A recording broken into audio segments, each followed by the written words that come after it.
ఉంది, నీ హృదయంలో, నరుని హృదయంలో, మనస్సులో అనేకమైన ఆలోచనలు, కానీ తుదకు యెహోవా యొక్క తీర్మానమే స్థిరము. ఎప్పుడు తిరిగి ఆయన దగ్గరికి వస్తాయి.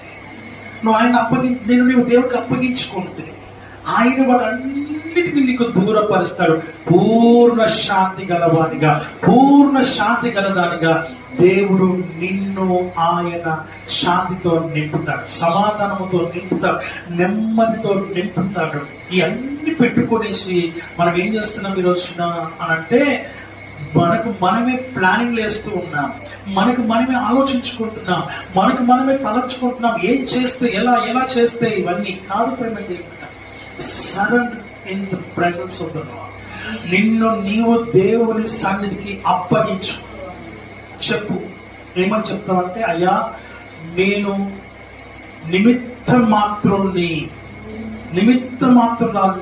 ఐఎమ్ నథింగ్ అని దేవుని దగ్గర ఒప్పుకో. ఏమని ఒప్పుకోవాలా? నేను వట్టి దానను, నా జ్ఞానం అంతా కూడా పనికిరాని జ్ఞానం ప్రభువా, నీ జ్ఞానం నాకు కావాలి. నా స్వబుద్ధి కాదు ప్రభువా, నీ బుద్ధి నాకు కావాలి. నా తెలివి కాదు ప్రభువా, నీ తెలివి కావాలి.